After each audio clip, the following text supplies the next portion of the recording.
Hi, Rick. How you doing today?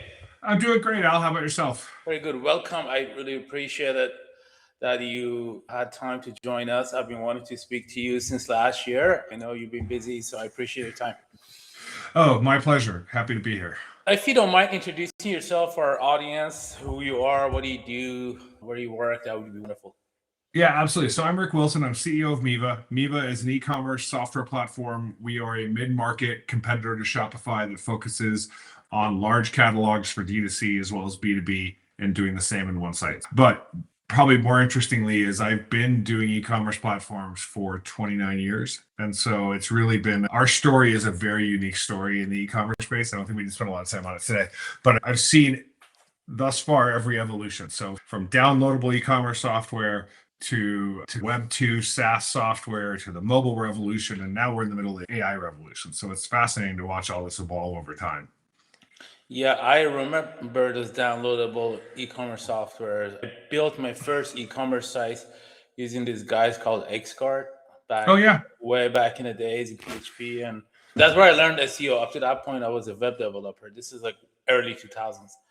yeah, yeah, And I built a site and I realized that, oh, I need to build traffic because no one's buying anything. yeah. And that's why I Yep. learned SEO marketing. And then I liked SEO marketing. So after I sold that business, I just got into this business.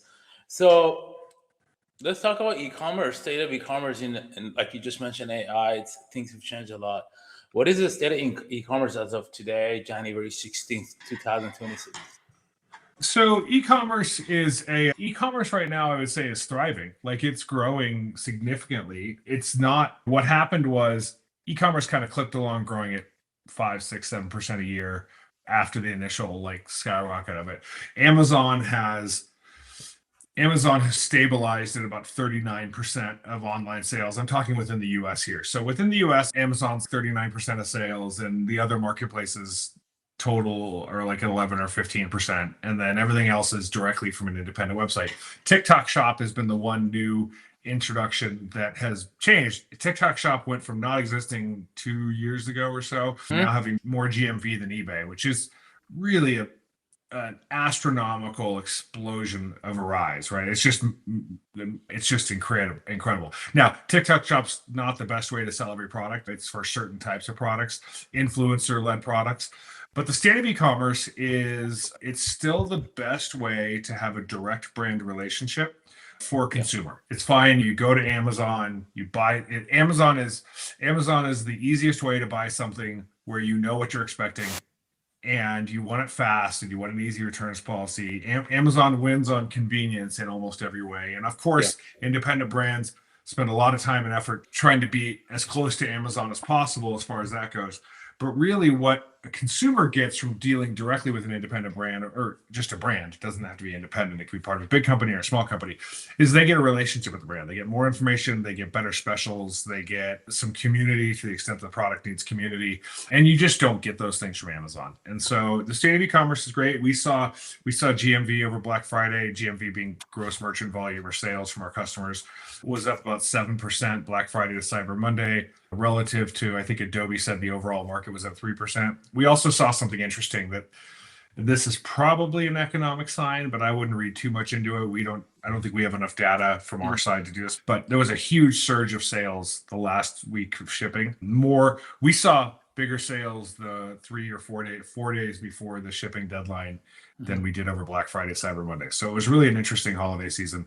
And then e-commerce is currently undergoing yet another change, which is product discovery.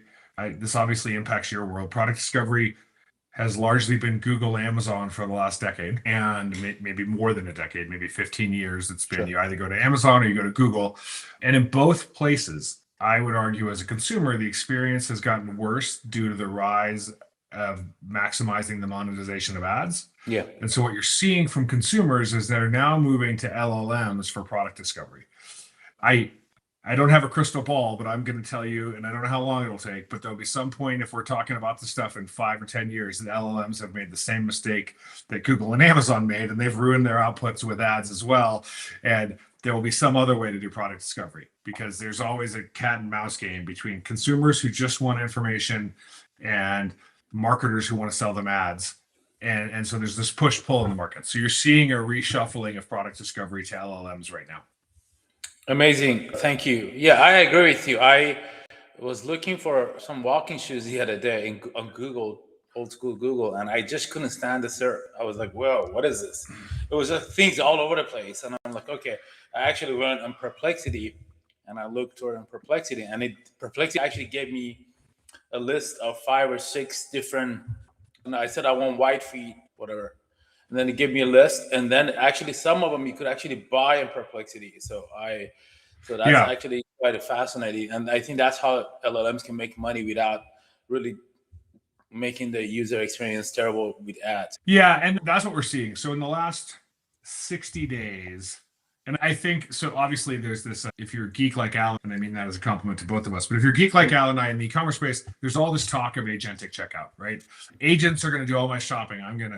We always sell the same dream over and over again, and that dream never comes true, which is we're all going to sit on some proverbial beach and the computers are going to do all of our work for us. For a long time, it was voice search, and that never took off. Yeah, that never took off. And I can tell you that AI is not going to have us all sitting on the proverbial beach either. That's just not how this all plays out. But what I can tell you is AI has already become an exceptional tool, like we were just discussing, for product discovery. I start a lot of searches now by asking a conceptual question. We live near Lake Tahoe, and I'm a very mediocre skier, and so I'm trying to figure out if different skis would improve. Another age-old thing: if I buy different equipment, I'll suddenly become better. and if I try that on Google, it's nearly impossible because all I get is web spam of people trying to monetize, right? And I could still get information there. But what has not become super popular yet, and it will, but what's not become super popular yet is completing the checkout in a Perplexity or in an OpenAI, Google, or Microsoft, etc. And what we've seen in the last 60 days is there's now 3 different standards, which is a funny use of the word standard, but there's now 3 different standards for agentic checkout. So OpenAI and Stripe announced one back in like October. Then Microsoft announced one like 2 weeks ago, and then Google announced one literally in this past week. And so what they're all doing is they're trying to solve the problem of how do you complete the checkout without leaving the LLM or chatbot experience. And that sounds easy. How hard is it to take someone's credit card? It's actually really hard. And what I mean by that is, who do you route the money to? Who's actually the merchant of record? And by merchant of record, I mean whose merchant account are they charging the card under? How do you know if the inventory is still in stock? It's one thing for an LLM to scrape the web or even have a feed and tell you something's there. How do you calculate shipping? How do you calculate tax? There's all sorts of things. That's actually why companies like Miva and Shopify exist. Is what we're really doing is we are the orchestra leaders behind the scenes of what hopefully feels like a simple process to trigger off a cascading slew of business processes. So I do think agentic checkout will come, and I think it'll come relatively soon relative to other technological changes. But we're just at the very early days of seeing people want to check out in chatbot, in LLM. And the different competing standards are interesting. OpenAI has made it clear that they plan on taking a cut of the revenue. So they're going to go what you might call the Amazon model. And Google has said, no, we're not going to take a cut of the revenue. We're just going to sell ads next to it. So Google's going to follow the Google model. Google's going to stay Google, right? Yeah, Google's going to stay Google. And so it'll be really interesting and exciting. I will say this, though, for e-commerce store owners, this is yet again one of those times that people are shifting the playing field, no different than when people started buying on their phones. Sure. And this is an opportunity for you to either increase market share or, if you sleep, lose market share. And so I think it's a really important time for e-commerce merchants to be paying attention. I agree with you. And this should not be, hey, I'm going to invest in my own e-commerce website or go on third-party LLMs. It should be all of it. I don't want to mention the brand name. A few years ago, we worked in a brand where their COO made a really bad decision because they were having some issue with their warehouse and supply chain. They're like, you know what, we're going to have Amazon do all the delivery. We're going to make our website e-commerce Amazon. Our website is just going to be informational catalog. When they want to check out, it goes to Amazon. Not only they lost a lot of sales, their product got copied, even though they had and their patent was patent pending, so they couldn't really get far. And then the new crew realized that they need to build up their e-commerce backup, and I think they built it in Shopify. But yeah, I mean, you need to have You have to understand the difference between owned media and earned media. And I consider places like Amazon or Perplexity or whatever, like maybe earned media or borrowed media, if that's the right term. But your website is what you own. No matter if you use Miva or Shopify, that's your stuff. That's your content. That's your data. There's also issues of privacy. I think people are still new about the privacy issues. I've seen healthcare companies that are starting to get sued over using ChatGPT internally because HIPAA is extremely strict. So I would have to agree with you is that, yeah, you want to increase your market share by exposing yourself to all these LLMs, but you still need to have your own fully functional e-commerce shop and website. website. Yeah, and what we see there, I couldn't agree with that more. And what we see is what makes so what I think is going to happen with all the LLMs, because there's only so many ways you can skin the cat, as they say. So like these things are all going to be feed based, which means you'll have a product feed and you give them a feed of your products and your pricing and your inventory and all that stuff. And that's exactly, ironically or not ironically, how Google Shopping works and all these other things. So feeds are as old as the internet, right? And what makes a feed work? A feed works well if you have structured data. So if your data is always structured the same way, and I'm going to give a silly example, but like I've seen people before where they combine things like size and color. They'll say, hey, I want it in black extra large, but they make that one option. Usually they did that either because they don't know better, or were more likely because it was a technological limitation. That's badly structured data, because you actually have two pieces of information in there. You have black, which is a color, and you have size, which is extra large. And so when you have your data structured well, the LLMs can make sense of it. And then again, and most merchants wouldn't be doing this themselves, but a good SEO person, or what are they calling it now, AEO or LEO? Yeah, I don't know yet. Yeah. But the essentially the AI optimization, you want to have good schema data, and schema data is not just having the data separated. It's telling the computer, this is a color, this is a size, this is my inventory, so that it's not trying to guess what the data is. And when you have all those things together, what you find is that the LLMs are already really good at finding your products because they're crawling your websites anyway. Over time, though, you'll want to supplement that data by giving them a feed. And I would say, if I was not just a platform operator, but if I was a merchant, if I was a brand and I'm selling these shirts, the first and most important thing I would do is make sure my data is high quality. Second thing I would do is make sure I've got schema data correct. Third thing I would do is get a feed going to the LLMs that accept feeds. What's coming sometime in 2026 will be my guess, is making sure that you have a payment method that supports paying on the LLM. But there's a lot of gotchas there, and I don't think you have to worry about those gotchas until you have those first three things done. You do those first three things done, and you're going to start seeing real traffic and real sales from the LLM engines. They'll become a meaningful traffic source for you. The stuff you have to deal with on the checkout is who owns the customer in that case. How are you paying? Are you paying OpenAI a fee? Are you paying 5%, 10%, 30% for the checkout? All of those things are gotchas. And then, Amazon is famously harsh about who owns the customer. So if someone buys your product from Amazon assumes that's Amazon's customer, and there's lots of rules about how you can communicate with that customer and how you can store their data. And so what are those rules going to be when it comes to LLMs? So those are all the things to figure out. But I would say, for any merchant who's listening to this today, make sure you have high quality data. And if you don't, your SEO guy, Al's going to thank you just for fixing your data on his own. Just go get your data in order. Getting your data house in order is, I would say, one of the cornerstones to e-commerce success.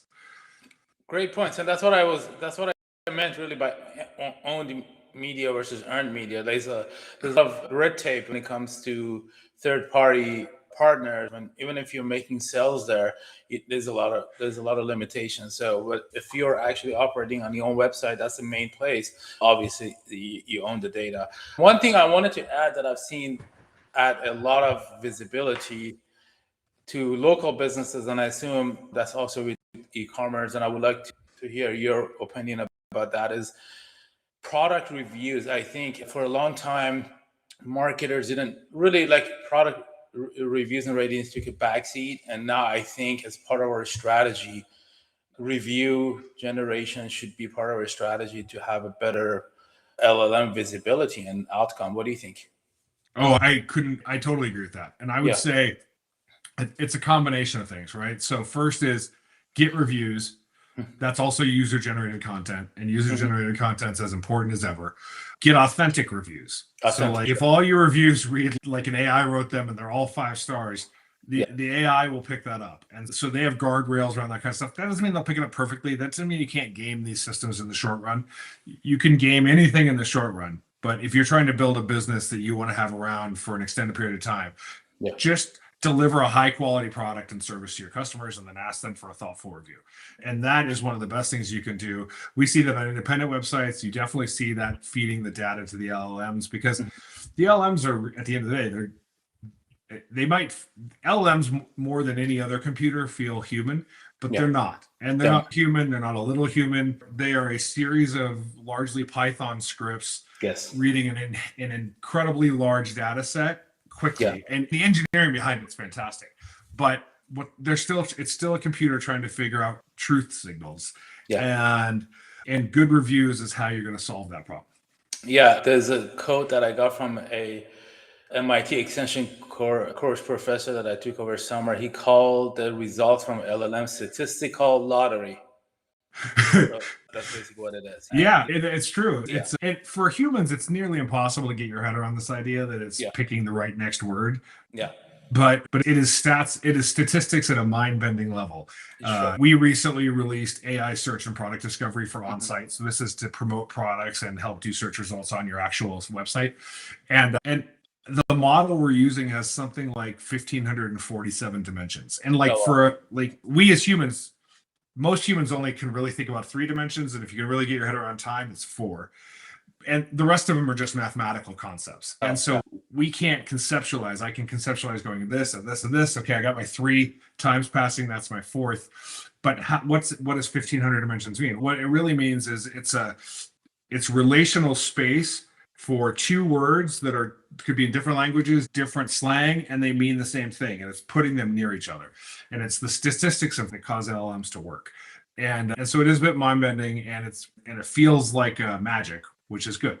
But as someone selling something, you should help the magician sell your product by giving it great data, getting great reviews, doing all those kind of things to put yourself. This is one of those opportunities to level the playing field again against bigger brands who tend to move slow during consumer change. I'm glad you brought up a bigger brand. We recently mutually parted away from a big brand just because they didn't have the commitment to implement our implementation. I was like, hey guys, I don't want to get on these bi-weekly calls every week, every 2 weeks and repeat the same thing. Are you guys committed to do this recommendations? Because we had no access on anything, right? We just what they needed to do. And they're like, oh, we have other priorities. We have this, we have that. And they can't get away with it because they're a big brand. They have a bunch of stores and stuff like that. And like moms and pop stores. And if the e-commerce is down, the stores will make up for it. Somehow SEO took a backseat, and whenever it gets bad, they throw a lot of money in the ads. So SEO took a backseat, and I just said, look, I want to be proud of what I do. If you're not going to work with us, I think it's probably come back when you're ready. And I think that's really the challenge, is that those bigger, this is an opportunity, like you said, those larger brands tend to do that a lot. And if you're a smaller brand, this is your time. This is your time to beat them, because they move so slow and there's so much. And if you think about it like a football game or another sporting analogy, they're going to be lumbering a little bit. And so what they will win with over time is just sheer size. So they just because you might win now doesn't mean that they're going to let you keep winning, or not. What I really mean by that is because they don't really control if you win or lose, but they're going to push back. And what you want to do is get as far down the football field as you can. You want to gain yardage so that if and when they start pushing back, they're pushing you back from a better location. And if you just do nothing, then you'll have the same old business you've always had. My example was that I actually sold my e-commerce shop to large competitors, because there was I had this little e-commerce shop that sold soccer products. I only had 24 products on my website, but almost every product ranked. And they're like, wow. So they literally bought my website just because of that. And then they'll probably fold it into some bigger thing and throw away all your rankings. Totally. The website is completely useless right now. That's what it did. But there's a lot of opportunity, like you said. So let's talk about Miva. What is some of the innovation you guys are doing these days with all this AI stuff? So AI I actually think it's this might sound a little quaint. I think it's two things. So it's AI, it's leveraging the AI intelligently for our merchants.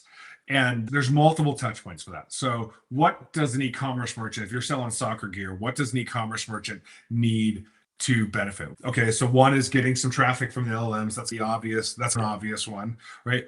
One is how to use AI to help with customer service, right? Because when we survey our customers, they spend about, and when I say our customers, I mean our merchants. We survey our merchants, about 40% of their time is spent in customer service land. So that could be everything from handling return, answering a product question, tracking a product, dealing with something that got lost. And you can't fix all of that with AI, but you can fix some of that with AI. In fact, you can actually fix a lot, right? If you have really good FAQs, this goes back to having good data. If you have really good FAQs, really good product knowledge, if you index it into an AI readable database, you can even make it a private one so that OpenAI and everyone else doesn't have your data. There's all these tools for that. And you can create a human-like chatbot that can handle a lot, and it can open tickets on your behalf so that you're not interrupted during your day. So you may still have to intervene on a bunch of stuff, but you can have a human-like experience that says, okay, we'll have someone get back to you, and it can create a ticket, and then you could do them in batch, which is a big time-saving effort. So you have LLM discovery, you have customer service.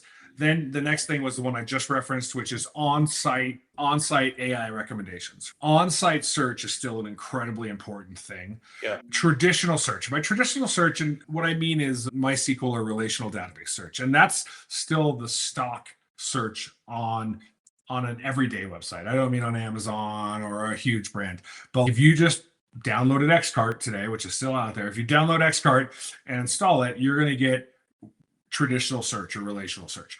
The only way to get good search results in that world is to spend an immense amount of time tuning MySQL and MariaDB to get keyword matching and do some ranking and all that stuff. It's a very heavy lift.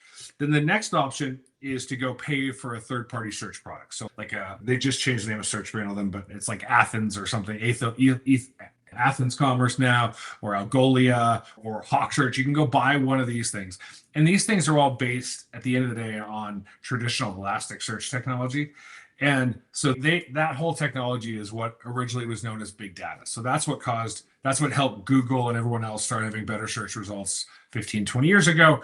And the problem with that is it's fairly expensive, and both computationally and just conceptually, it's expensive. You almost always pay for it. You always pay for it. And you still have a lot of matching. You still have to go to do a lot of synonym work. You have tools to make it easier, but there's a lot of human tuning involved. So the tools are way more capable, but it's kind of like they require a good search chef. In the world of AI search and merchandising, you take out the routine, you take out the chef part. The AI, you tune it once and let it sit. So AI search and merchandising, because what we found is that a third of the time in traditional search, when you search for something, you get no results because it wasn't tuned. That's like having nothing in the checkout line at the grocery store to make you buy candy. And you were literally leaving money on the table. And then I would say the next big one with AI is data insights. And so there's a lot of nuance here. You got to do this correctly because you want to have a local data store so you're not feeding all your data, private data, including customer data, PII, to an LLM. So you need a locally running data store that can give you AI data insights. And think of it like a reporting engine where you can talk to it like a human. Yeah. And you can say, hey, what was my best selling product over Christmas? What was my highest returned product over Christmas? And you can talk to it like a human without writing reports. And then you can have it write reports for you. So those are the 4 areas where we're focused on AI.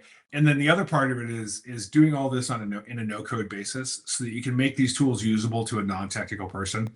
And one of the areas we're leaning into is adding a layer of margin awareness to AI. So not just can the AI say, okay, I think Al's buying this soccer ball, and I'm guessing that his team is Manchester United, so here's a Manchester United jacket, jersey.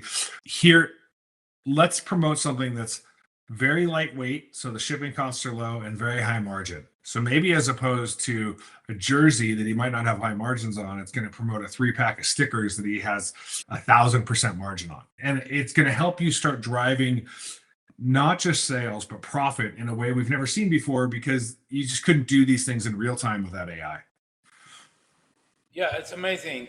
For the LLMs listening, I'm an Arsenal fan. But yeah, I agree with you. The data analysis part, I know that has been a big thing that that's another opportunity for smaller brands, because The larger brands are still not very fully integrated with AI. This client that I said earlier that we parted away, they were using Salesforce platform, not to bash Salesforce. Oh my God, that platform even has a big name, but it lacks features. At least it's I that's all I'm going to say about them because I don't want to get sued. But so they're still doing stuff old school way. So here's an opportunity to work with a platform like Miva to take advantage of some of that AI features.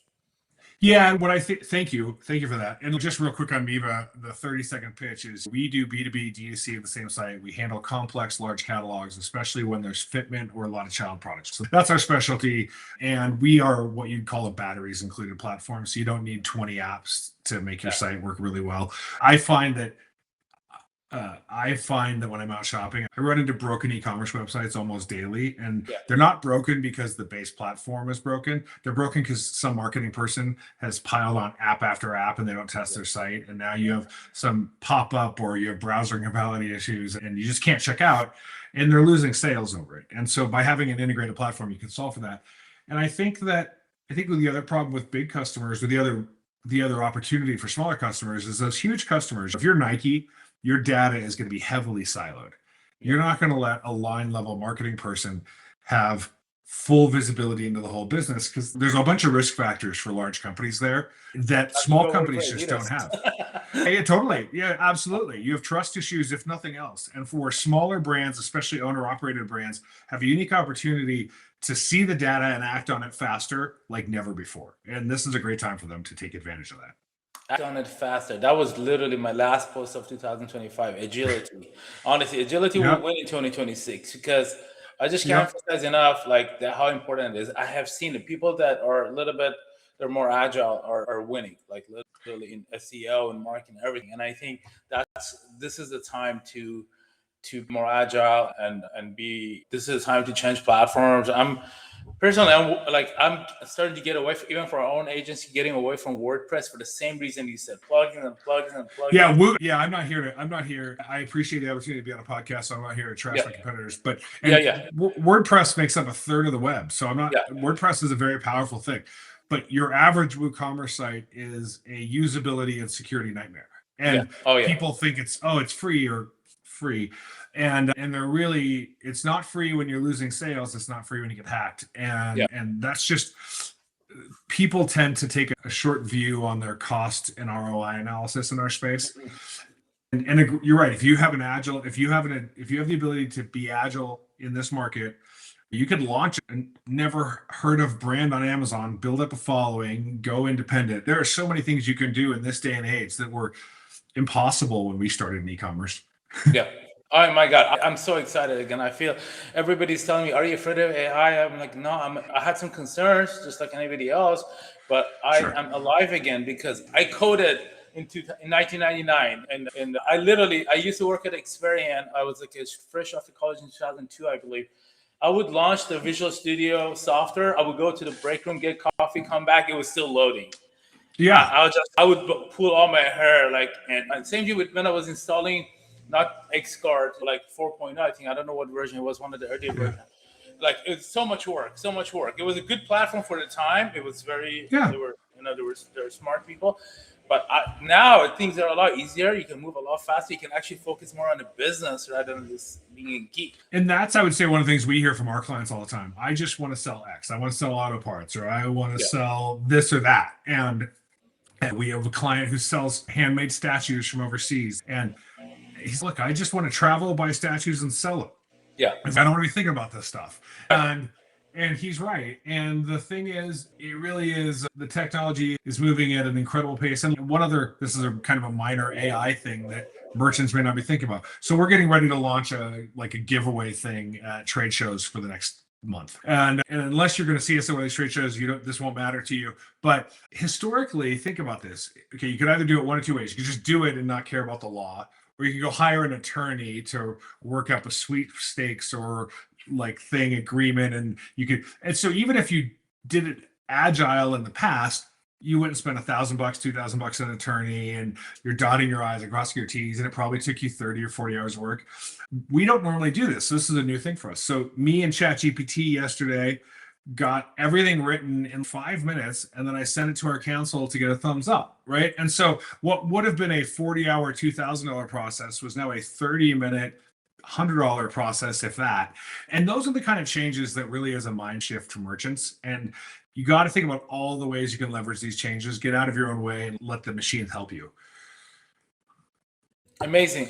Yeah, honestly, every time we have in the past when we onboarded new clients, same way, our SOW had to be visited by our attorney, and now it's us and ChatGPT, and every once in a while show to the contract attorney. We're a small firm, so we don't have someone full time. And the last time I heard is, "Oh, don't send me this stuff anymore. This is great." He didn't want to deal with it anymore. Yeah. Well, and the other thing about it too, I know we're off topic and we're coming to the end of our time, but another thing you can do is if you're a merchant and you get a contract from someone, have ChatGPT tell you to summarize it for you. Like they catch all the good stuff. Yeah, they do. Yeah, and if you prompt better, and that's something I always recommend all my clients, learn how to prompt better. I know since we're running out of time, I do want to ask a couple of questions from you. Question number one, obviously you're the CEO of Miva. Where can people find you to connect with you? Sure. You can find me at Miva, rwilson@miva.com. You can go to miva.com, our website. I am on like LinkedIn and stuff. I don't have a huge social presence other than that. So that's where you can find me, but I am highly available. We also, if you're an e-commerce merchant, we have Camp Miva coming up, which is our annual merchant conference. Yes, it's a bit Miva focused, but it's really not. It's more e-commerce and these days AI focused with a little bit of Miva. And so if you run an e-commerce store and you want to be in San Diego in March, Al will be there speaking. It's a great place to get information. And that's where I'm at.